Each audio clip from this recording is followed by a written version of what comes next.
मैं तो कोई भी मिलेगा। इसकी कितनी ज़रूरत है? देखिए, जम्मू कश्मीर में आज रोज़गार की बहुत ज़रूरत है और पिछले 11 साल से कोई रोज़गार के कोई ऐसे मौके नौजवानों को नहीं दिए गए जिससे वो रोज़गार अपना लगा सकें, कोई काम कर सकें। हम भी मानते हैं कि हर आदमी को जम्मू कश्मीर के अंदर सरकारी नौकरी नहीं मिल सकती, बट लोग अगर जिनको सरकारी नौकरी नहीं मिलेगी उनके लिए सरकार का फर्ज है कि कोई ऐसे हालात बनाने या कुछ ऐसी स्कीम्स लानी जिससे उन बेरोजगार बच्चों को रोजगार मिल सके।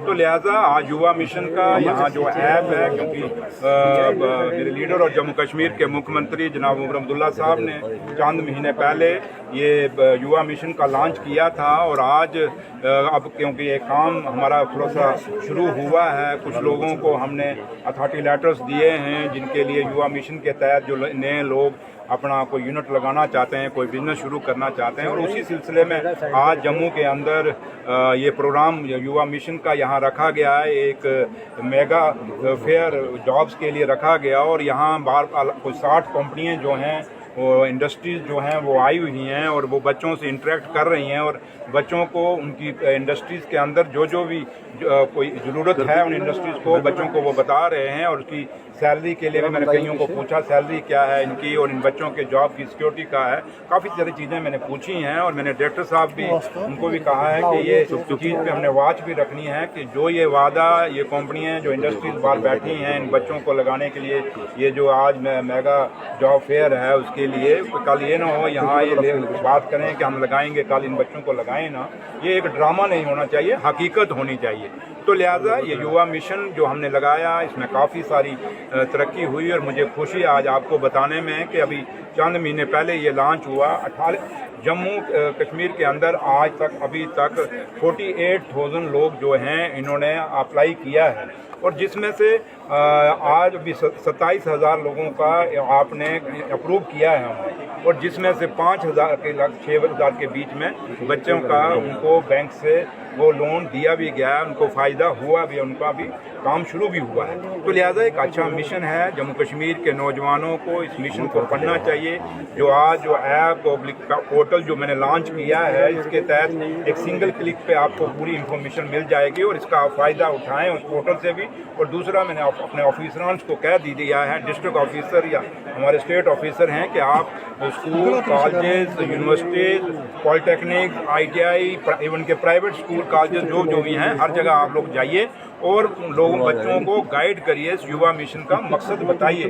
तो उम्मीद करते हैं कि इसका अच्छा रिजल्ट आएगा और ओवरऑल जम्मू कश्मीर के बच्चों को इस युवा मिशन से फ़ायदा होगा। और इसमें आप जो पत्रकार लोग हैं मैं आपसे भी रिक्वेस्ट करूंगा कि इस युवा मिशन का पूरा पंपलेट ले के मेरे डिपार्टमेंट से आप अपने अपने चैनल में चलाइए, क्योंकि ये बड़ा भले का काम है, गरीबों के बच्चों को ज़्यादा फ़ायदा होगा। जहाँ आप बाकी लोगों की ऐड चलाते हैं इसको मुफ्त चलाइए, क्योंकि ये लोगों के फ़ायदे के लिए है और इसका आपको दुआ ही मिलेगी। और आप लोग भी हमें इसमें पूरी मदद करेंगे, डिपार्टमेंट को सहयोग करेंगे इस युवा मिशन को कामयाब करने के लिए, ये उम्मीद मैं आप लोगों से रखता हूँ। सर, दूसरा मुद्दा जो था आपका 370 के बाद था रेस्टोरेशन ऑफ स्टेट, जो चिंगारी लद्दाख से बढ़ती है और अब जिस तरह से सोनम वांगचुक को अरेस्ट किया गया है, जोधपुर भेजा गया है, किस तरफ से देखते हैं आप केंद्र के इसका? आज जब सोनम वांगचुक को अंदर किया गया, वो आदमी जो क्लाइमेट की लड़ाई लड़ रहा था कि आज हमारी जो आप देखें जो क्लाइमेट जिसकी बात आज जब ये फ्लड आया जम्मू कश्मीर में पूरी तबाही मची, उसी क्लाइमेट के लिए वो कितने साल पहले बोलना शुरू हो गया था कि आपकी ग्लोबल वार्मिंग हो रही है, ग्लेशियर आपके पिघल रहे हैं, ग्लेशियर क्योंकि लद्दाख ग्लेशियर के बहुत नज़दीक है और उसने कहा कि ग्लेशियर पिघल के नीचे गिरना शुरू हो गए हैं। ये बड़ी अलार्मिंग सिचुएशन सोनम वांगचुक ने बड़े साल पहले कहा था। और दूसरी बात कि आप जब लद्दाख के लोगों को आज इतने साल हो गए, जब जम्मू 2019 से लेके आज तक 2025 तक जैसे आपने जम्मू कश्मीर को लारा लगाया हुआ है, ये लारों लपों से सरकारें नहीं चलती। आपने अगर एक वादा किया था वहाँ के लोगों को, जो भी वादा किया था वो आपको पता होगा, दिल्ली की सरकार को पता होगा कि उन्होंने क्या वादा किया था लद्दाख और करगिल के लोगों को, और जो वादा आपने किया था आज तक वो पूरा क्यों नहीं किया। अगर आपने उनको एक अश्योरेंस दिया था, वो अश्योरेंस फुलफिल क्यों नहीं किया। सेम सिचुएशन जम्मू कश्मीर की है कि हिंदुस्तान की पार्लियामेंट में से जो हिंदुस्तान के प्रधानमंत्री साहब ने और हिंदुस्तान के होम मिनिस्टर साहब ने वहाँ पे कहा था कि डिलिमिटेशन पहले कराएंगे, डिलिमिटेशन के बाद जम्मू कश्मीर में इलेक्शन कराएंगे और इलेक्शन जैसे हो जाएगा हम स्टेट का दर्जा देंगे। आज 1 साल होने वाला है सरकार को बने हुए, अभी तक स्टेट का दर्जा नहीं दिया। ये क्या है? आप कब तक लोगों को दबा के रखेंगे, कब तक लोगों को जेलों में डालेंगे? आप क्या सोचते हैं कि सोनम वांगचुक को जेल में डालने से क्या वो लद्दाख की बात खत्म हो जाएगी? हम नहीं कहते कि लद्दाख के लोगों ने जो वहाँ कानून को अपने हाथ में लिया वो गलत बात है, वो नहीं लेना चाहिए था, लेकिन एक अनरेस्ट तो उन लोगों में था, एक गुस्सा तो उन लोगों में था। इस गुस्से को खत्म करने की जरूरत थी। जब देश की आज़ादी 1947 में पाई गई अंग्रेजों से, क्यों लोग लड़े, क्यों लोगों ने कुर्बानियां दी थी? इस हिंदुस्तान की पार्लियामेंट को बनाने के लिए क्यों अपनी जानें कुर्बान, भगत सिंह, राजगुरु, सुखदेव जैसे नौजवानों ने 23 साल उम्र में अपनी जानें कुर्बान कर दी। किस लिए की थी? उनको एक गुस्सा था अंग्रेजों के खिलाफ कि भाई हमारे काम नहीं हो रहे, हमारी सुनवाई नहीं हो रही। तो इसलिए मैं आपसे ये कहूँगा कि आज हिंदुस्तान की सरकार का बहुत बड़ा फर्ज है कि देश में, क्योंकि सबसे बड़ी बात है कि हमारा जम्मू कश्मीर का स्टेट के दर्जे के साथ साथ नौजवान रोजगार के लिए गांव-गांव भटक रहा है, शहर भटक रहा है, आपके दरवाजों तक भटक रहा है। और आप लोगों के चैनलों में भी वो लोग आते हैं, वो कहते हैं जी हमें छोटा मोटा कोई हम पिए नहीं रख लो, तो लेकिन आप लोग भी कहाँ से रखोगे? इसलिए आज आप देखें तो कोविड के बाद जो प्राइवेट बिजनेस है, चाहे मॉल थे, चाहे वो दुकानें थी, चाहे वो इंडस्ट्री थी, हर जगह मुलाजिम की कटेलमेंट हुई है। तो इसलिए आज बच्चों में उस नौजवान जो पढ़ लिख के आज पोस्ट ग्रेजुएट है, जिन्होंने इतनी पढ़ाइयाँ कर ली हैं, जब उनको रोजगार नहीं मिलेगा एक गुस्सा तो आएगा। तो लिहाजा अभी भी वक्त है, मैं दिल्ली की सरकार से अपील करूँगा कि आप जो लद्दाख के और करगिल के लोगों से जो वादा आपने किया था उस वादे को निभाइए। ये मीटिंगें दर मीटिंगें नहीं चलेंगी, वही तारीख पे तारीख। वो एक पिक्चर आई थी, उस पिक्चर में एक डायलॉग था, तारीख पे तारीख। ये आज सेंट्रल गवर्नमेंट का ये काम हो गया, मीटिंग पे मीटिंग।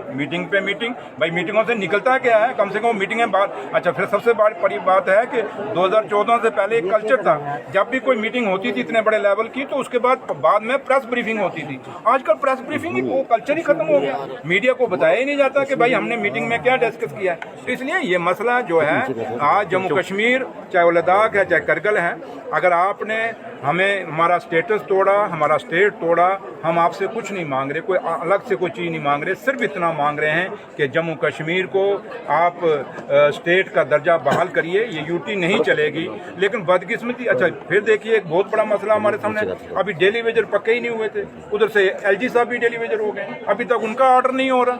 अब एलजी साहब का कहीं ऑर्डर भी तो होना चाहिए ना, एलजी साहब का बिना ऑर्डर के ही चल रहे हैं और वो ऑर्डर भी निकाल रहे हैं ट्रांसफर।